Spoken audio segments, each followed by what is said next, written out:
On January 1st, 2011, he headed out to go run at a trail.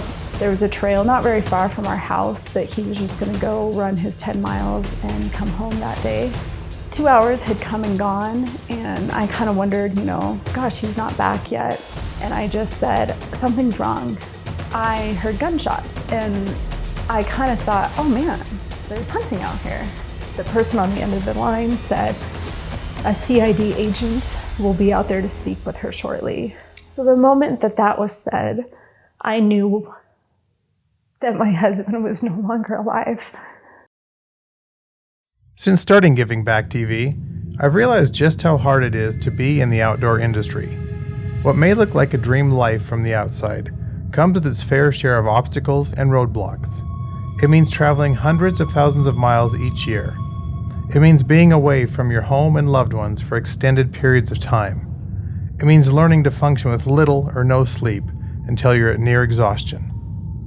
We've dealt with dangerous individuals in the jungle, had close calls with wildlife, ended up in emergency rooms, and escaped death on more than one occasion. Despite all this, our fire and vision keeps pushing us forward time and time again.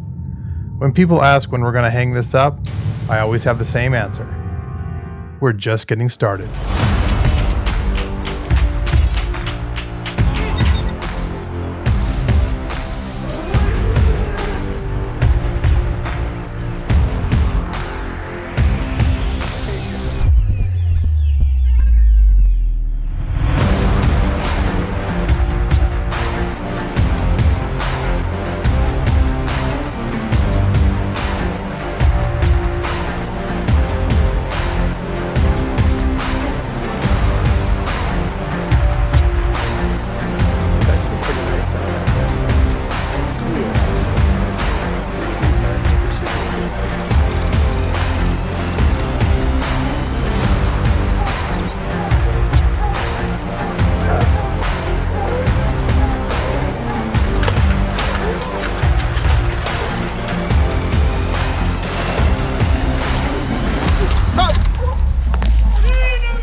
My name is Heather Seitz-Tucker, and I am from Belgrade, Montana.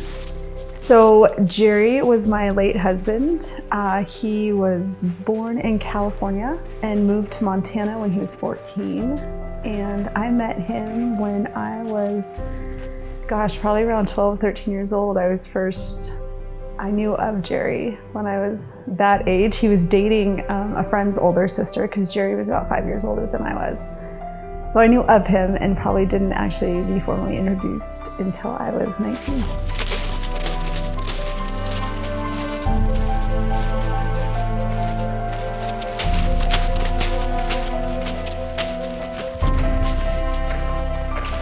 We started dating for about a year, but as a freshman in college, I was kind of a wild spirit, and Jerry was always an old soul, so we realized we should probably be friends, and we became actually best friends. He was one to, if I needed something fixed with my car, he was always the one to come help me out, pick me up from the bar. He was just became like a really close friend of mine. We both dated other people, but stayed best friends. And I left for the Army. So when it came closer to my basic training graduation, he was the only one that was willing to come fly across the country to support me. And so I was very excited, had told my whole platoon that my best friend Jerry was coming to visit. And on family day, he told me that he didn't really realize how much he needed me in his life, kind of thing, and he wanted to be together. However, instead of being excited about that, I was really angry that it took, 4,000 miles. I don't even know how many miles away I was at that time for him to do that, when I had just joined the Army. So he still had 2 years of college left here at MSU. And so not long into me being in the Army, I chose to get out so that I could come home and be with him. And then I intended to go back into the Army so that we could be stationed together, but I got pregnant with our daughter. So that, but yeah, in a short version, that's kind of how that went. It was from best friends to him coming and seeing me at basic training, and 3 months later we were married. So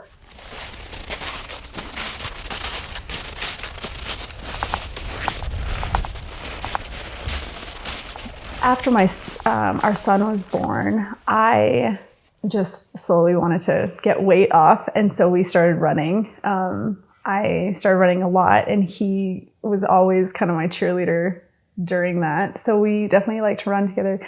We both loved being in the mountains. We were stationed at Arizona for about 6 months. So spent some time in the mountains in Arizona before we were sent back to Fort Bragg, North Carolina. So I think both of us enjoyed definitely in the mountains, and we got to have that again in Arizona because we were away from Montana for quite a few years. But then when we were in North Carolina, we loved spending time at the beach as much as possible with the kids. So we were super blessed to have a boy and a girl, just amazing kiddos. They were really close in age. Jerry was awesome at helping me out as a new mom. He was definitely gone for quite a bit of our oldest daughter's life between training. He missed a few birthdays, and that was definitely challenging, but I learned to quickly be a military wife, and that I was, responsible for a lot at home while he was gone. But it made the time that we were together that much more incredible. Like, we definitely didn't take that for granted to be able to be together as a family. So yeah, he was an amazing dad. As soon as he walked in the door every day, the kids they would run and just jump, on him. And I, had gotten so many pictures of them just literally hanging like little monkeys off of him when he'd get home from work.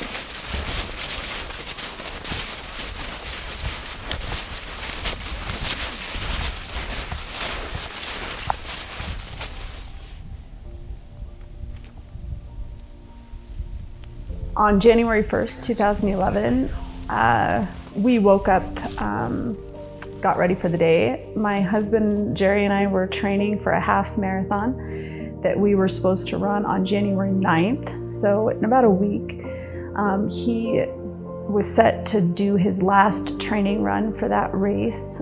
And he was gonna run 10 miles that morning. So he had his coffee, we chit-chatted a little bit, and then he headed out to go run at a trail. We lived in Rayford, North Carolina. There was a trail not very far from our house that he was just gonna go run his 10 miles and come home that day. So it was rare that we usually got to run together because our little ones were pretty little. And so we would always take turns. I'd let him know I'm gonna go run 6 miles at the airfield. I should be done at this time. Same thing with him. I knew he was going to set out to run 10 miles that morning, and we would guess maybe around 2 hours he should be home. So me and the kids just hung out at the house, cleaned up a little bit from the holidays, and 2 hours had come and gone, and I kind of wondered, gosh, he's not back yet. Giving Back is brought to you by Hammer Bullets, Hunt Tech Pro, Canati Elite Taxidermy Studio, Kenetrek Boots, Kifaru International, and True Flight Adventures.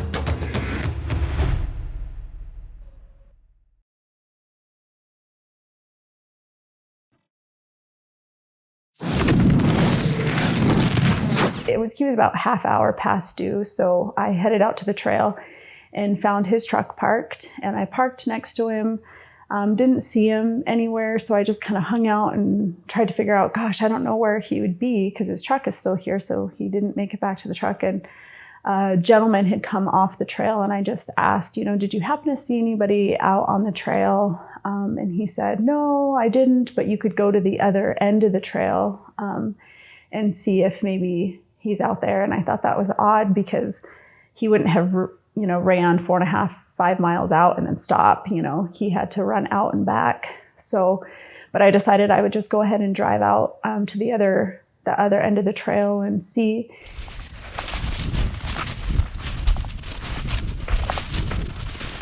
When I pulled up to the trailhead, there were two Forest Service guys hanging out at the trailhead. And when I pulled up, they seemed quite irritated that I was there. And I just said, I'm sorry, he said, ma'am, can I help you? Kind of irritated. And I just said, oh, I'm sorry. I was just looking for my husband. He went out for a run. He's just not home yet. And one of the gentlemen just turned and walked away when I asked that. And the other one just said, if you could just give me a moment.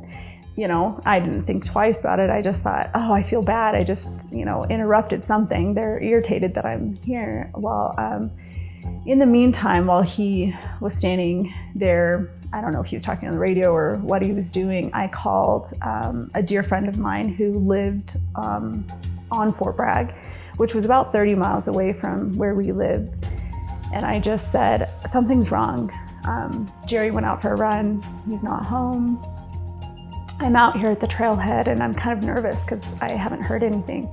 And she said, well, I'll just come out there. And I'm like, no, I don't want you to drive 30 miles off post and she said, well, just call me if he shows back up, but I'm on my way. I'll be out there. And I was like, oh, I don't want, to inconvenience anybody, but I guess, I'll wait. My daughter at the time was sick. She had a really bad cold and fever, and which kind of stunk. So both the kids are in the back of the car, watching a movie, luckily. But she definitely wasn't feeling well. So my girlfriend showed up, and I kept trying to ask the Forest Service guy, can I go? Maybe I'll just go back to his truck and wait. And he said, no, ma'am, if you can just stay here for a few moments,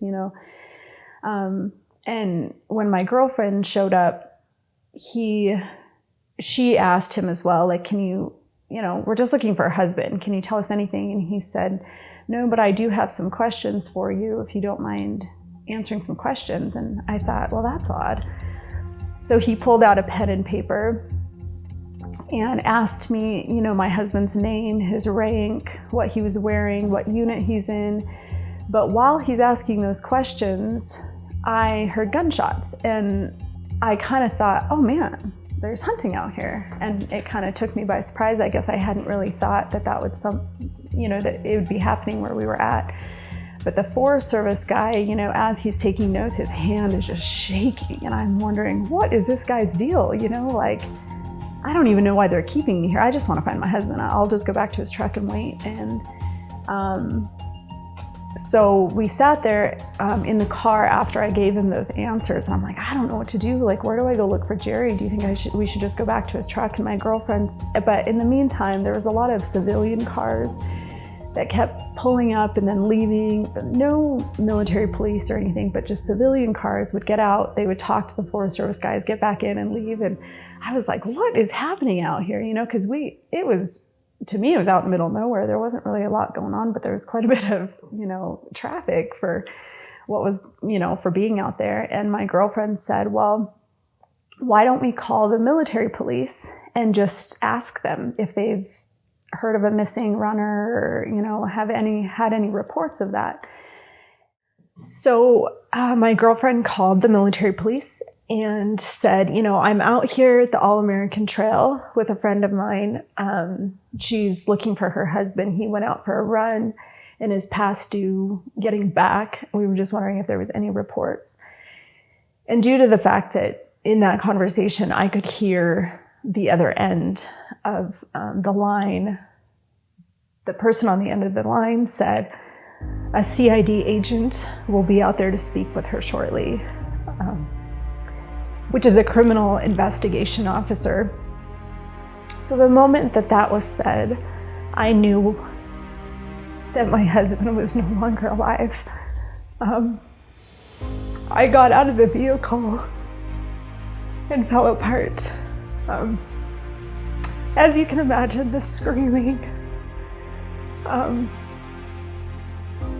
feeling as though I was gonna get sick, and just the moment I just knew that he was gone. My girlfriend got out of the car and started screaming at the Forest Service gentleman, asking him to please tell me that my husband was okay. and that he needed to tell us what has happened. And he could not say a word. He did not say anything at that moment. So I got back in the car and I said, we need to call. I wanted our Sunday school teachers out there, and his best friend was on his way to Raleigh with his girlfriend. And we called both and just said, you need to get to the All-American Trail. There's something wrong. My girlfriend, I think she was holding out hope for me that wasn't the case, but I already knew. She just had told them, Jerry's missing. We're out at the All-American Trail. We need you guys to get here as soon as possible.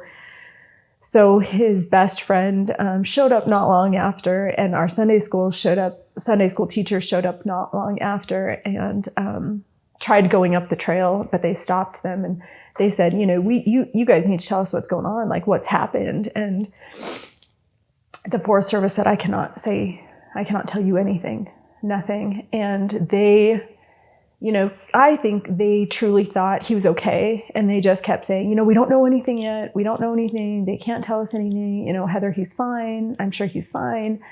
And I just repeatedly shook my head and said, no, he's gone. And in the midst of all this, I had to use the restroom. And I remember crossing the street and going to the bathroom and just hearing God say, it's okay. It's okay. And the sense of peace that I got in that moment was unlike anything I'd ever experienced. And I don't believe that God was telling me that because he died, it was okay, but just that it was going to be okay and that he had him. Jerry was with him, and I knew that. And when I came back, I repeatedly told our friends, he's gone. And, they tried so hard. No, Heather, you can't give up hope. He's probably fine, Let's just wait and see what they say. And again, cars continued to keep coming and going. And I remember a car coming out of the parking lot of the trailhead, and there was 2 hunters sitting in the back seat. And I didn't put 2 and 2 together. It was odd, but I didn't question it. It wasn't something that I thought a whole lot of. It was just odd. And then it was probably close to 3 or 4 hours after I had first shown up at the trailhead that a car had pulled up across the street. And again, cars had come and gone this whole time, but there were, when I looked at this car, the license plates were from Montana. And something told me that whoever was in that car was going to talk to us finally.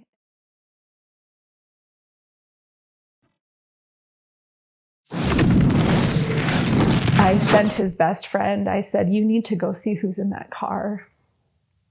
Because something about the Montana plates told me you need to go see who's in that car. So his best friend walked across the street and spoke to the gentleman for, a few minutes. And when he turned around, he fell apart because it was the chaplain who came, and he came and said, this, on behalf of the Army, I'm sorry to inform you that your husband has been killed. It's hard, but I already knew. And I think that that's when our friends fell apart, because they finally realized he was in fact gone, which was hard to, it had been hours since I already knew, but there was definitely no shock and awe when the chaplain came to tell me, because I already knew. I had known, for hours, but it was definitely hard to watch our friends have to swallow that and see that. They had his best friend identify him through photographs. I had begged and pleaded to please go see him, which I wasn't allowed to, and to this day I think that that's hard. That's really hard to, not be upset that I wasn't allowed out there to see him and just be with him. But A huge part of the story is that there was a lot of emotion, obviously, but one very unexpected part that I never imagined, to preface that I have never been a forgiving person. From not showing up to a dinner or canceling on me for a hike, or I have a hard time forgiving, and I've always just been like that. I can tend to hold a grudge a little bit. And Jerry was very forgiving. He was always the voice of reason for me. If a friend canceled on dinner and I was all bent out of shape about it, he said, you just don't know. You don't know what's going on. Maybe they had a rough day and they just don't feel like it. He was always that voice of reason. So his best friend said, I will drive you home. We'll stop at Jerry's truck. And we stopped at Jerry's truck. And this was after having called his sister. I don't quite remember calling his dad, but I remember calling his sister, and she had just been Christmas shopping or returning some things from Christmas, and was, she answered all bubbly like, hey, I'm sorry I missed your call. We were just out, shopping. And I said, Jerry's gone. And she just started screaming. And I remember his best friend just falling apart all over again, listening to her scream on the phone. I don't think that phone call will ever be forgotten, because it was one of the hardest things I've ever had to do, was call his sister and tell her that he was gone. So moments after that, we pulled up to Jerry's truck. There was a CID agent there with his truck that came to the window and said, we have no reason to hold his truck. We'll release it to you. If you have someone who wants to take it home, feel free. We don't need it. And in this moment, I can't tell you exactly where it came from, but I asked if the hunter was in custody. And he said he is. He's in custody at our headquarters being interrogated. And I said, just tell him I forgive him. I remember he said, ma'am, I'm sorry. What did you say?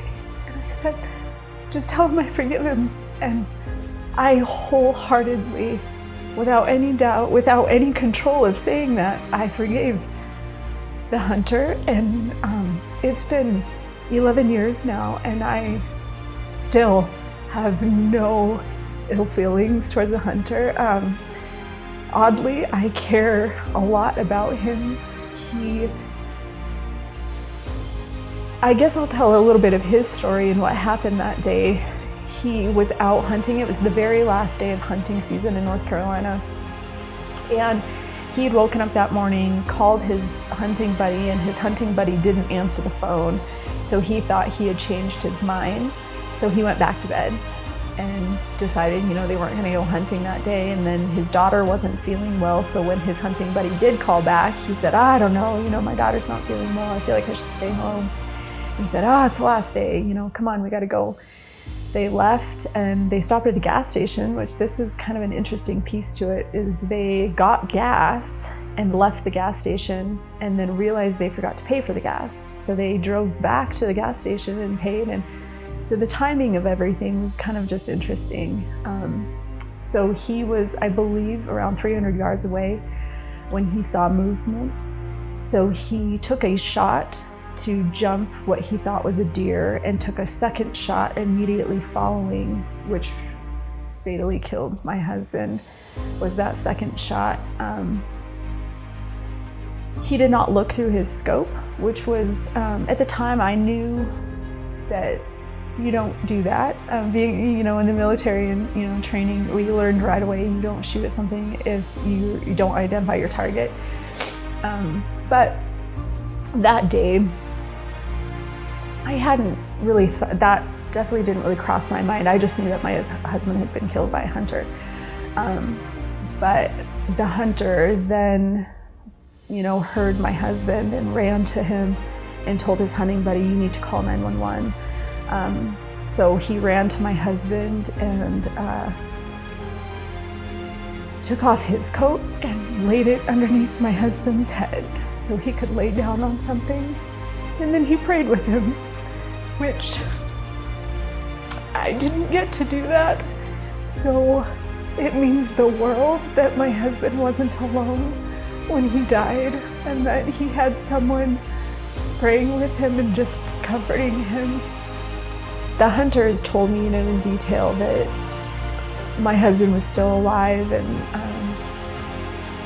wasn't able to speak, but he was alive. And when the first responders showed up, he stepped back so that they could tend to my husband. Only moments later did they turn and tell him he was gone. So I don't know, if my husband was just trying to hold out, or I don't know if his life could have been saved. That's something that we question a lot still, that I don't know if they would have gotten to him sooner and gotten him to the hospital if he would have made it, or if it the inevitable just happened. I don't know. But so that's kind of that day. It was never what I imagined would happen on New Year's Day. It was a horrible way to start the year. And went home and started our life without him. Giving Back would also like to thank the following partners: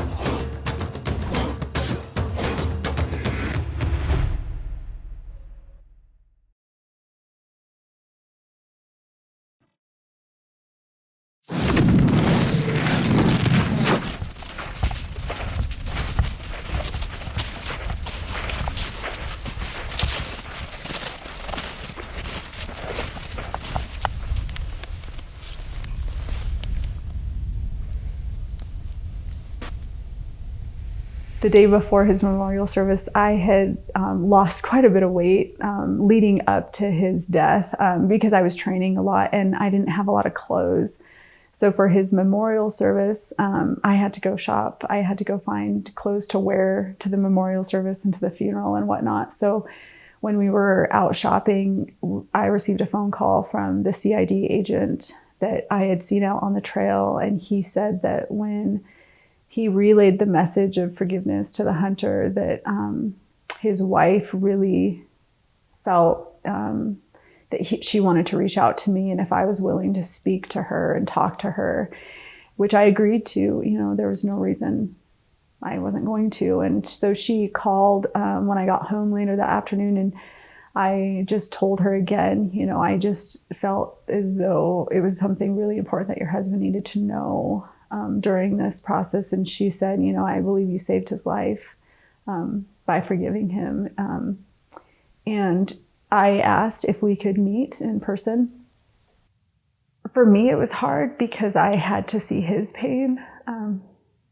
He could barely walk into the chapel. His wife was holding him up.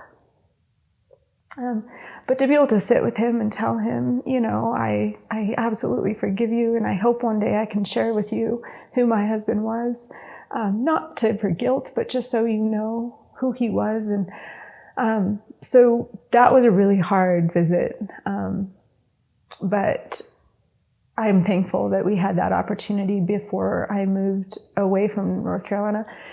About 6 months after my husband died, me and my kids went back to North Carolina, and I met again with the hunter, shared pictures of Jerry and just who he was. And we also went to the park with my kids, and we were pushing the kids on the swing, and his wife and I were kind of chatting, and my son asked if he would push him, in which he did. The hunter had to step away because he saw my husband's eyes in my son, which it was hard. It was heartbreaking for me that he, was so impacted by all of this as well, that even to see my son and seeing my husband in my son was extremely difficult for him. And with the law in North Carolina, they were set to charge him. I can't remember what the charges initially were going to be, but my mother-in-law and I both, she wrote a letter, and I went to the federal court in Charlotte to testify, to ask the judge to please not prosecute him, because I felt as though he was already going to be serving a life sentence. Because to me, even after, what he spent time with my husband, to me, he wasn't a criminal. He had made a very big mistake. I myself have made plenty of those. I've made a lot of mistakes in my life that probably could have cost people their lives. And so I couldn't imagine sending him, to jail behind bars away from his wife and his daughter. There, one husband and one father was already taken in the situation. There's no reason for him to, I believed that. It was very controversial between family and friends that I chose to do that, but I don't regret it at all. My heart breaks for him that he is having to live with that. I can't imagine having taken a life and trying to live with that. So a lot of people have asked, what happened to the hunter, and so he was given some very small fines, and I believe he lost his hunting privileges for a year, but he, vowed to never hunt again. He was an older hunter. At the time, I believe he was around 4 years old. He hunted his entire life, so it wasn't a young kid out there, just shooting things. But he recognizes, his mistake in it all. Does he know which gun I have? Why don't you tell him? What gun do you have? That you just 243 rifle. That's my favorite. That's what I started with, is 243. You got it for your birthday, huh? Mm-hmm. Awesome. We got to start practice shooting it a lot, though. Because our shooting range has like tables and stuff. Like we couldn't get in, so we went to the one down there, and it has like nothing. Really? So you could just. Mom didn't have a gun bag or anything. And so I was just holding it, and I fired it. It's a little powerful. Do you like shooting it though? Yeah. That's a good. We have a 243 in the pickup. That's what Ozzy hunts with too. Yeah. Way cool, huh? I shot my first elk with a 243. I shot 3 elk with a 243. So. See, we got to get to shooting so that we get it dialed in really well, so that next fall you can get a deer. That'll be Bennett's first. You get to hunt next year? Yeah. Sweet. We'll have to come down and video you. You can be the star of the show. Yeah. Your mom's the star now. You're the co-star. Co-star. Next year you'll be the star. Yeah. That's You and your awesome. girlfriend, if you can get off your job, can you get some time off from work? I don't go to work. Yeah. Mom makes you work, though, huh? Yeah. Lots of chores. All right. Should we go find some elk? Yeah. Okay, let's go find some elk. I really got hit with grief at about the 6-month mark. It was hard. We were both very, very young. I was 28 years old and a widow. And, you think of widows being in their 80s, not a 28-year-old. I was a kid, I don't even know how I had kids at such a young age. And he was 33. And as I passed 33, I thought, man, he had his whole life. And it was cut very, very short. I mean, he was very young. And so my kids and I settled in here in Montana and had, our family surround us. It was hard, navigating our parents' grief as well as my own. My kids, I don't know if it was better or worse that they don't remember him now. And sometimes I feel as though if they have those memories of him, it would be harder for them because they would realize what they're actually missing, where because they don't have those memories, they don't really know, what they're missing. But my son, who is 14 now, they were 3 and 4 when just shy of 3 years old, but basically 3 and 4 years old when he died, and they are now 14 and 15. So a lot of time has passed, and my son is a spitting image of his dad. I mean, everything from his mannerisms to the shape of his head when he gets a haircut, his feet are the same. He has a soft heart, which is his dad's 100%. His personality is so much like Jerry's. And he doesn't know that though, because he doesn't remember, but I get to see his dad in him every day. And I feel like that is one of the biggest gifts I could have been given, was to be able to see my husband in him. Hunting has been amazing for me. This has probably been year 3 of fall hunting. And just to be in the mountains has been incredible.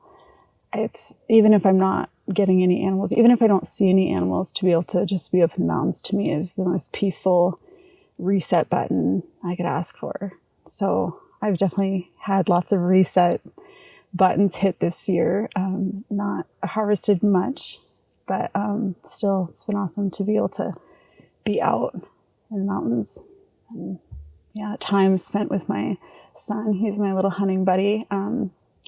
I've got 5 kiddos, and 1 out of 5 took to it, which has been amazing. We've gotten to spend a lot of time out in the woods together, and it's been neat to share that with him because he loves it. Even though he's not able to get anything on his own yet, he's still been able to spend time with me and loves it just as much. So it'll be fun next fall to be able to start hunting with Bennett. I remarried in 2012. So my new husband and I had kind of, briefly mentioned wanting to maybe look into hunting. Maybe that's something that we could do to provide for our family, some meat in the freezer. And a girlfriend that trained at the gym, she's just an incredible hunter, had invited me to a hunting seminar that she was putting on, I think that next month. And this was March of 2020, so right before COVID hit. And at the hunting seminar, I won a Stone Glacier pack, which was incredible. It was awesome. It was exciting, but it kind of definitely made me think like, okay, now I really got to hunt. And luckily she was amazing and was really willing to get me out there, even though I knew nothing. I love spending time in the mountains, whether it's with other people or by myself. I love to be in the mountains. And so this was kind of just another reason to go up the mountains. And, but the very first time we went out, it was a little bit of a eye-opener. I guess you could say that I realized how big of a mistake the hunter made when he killed my husband.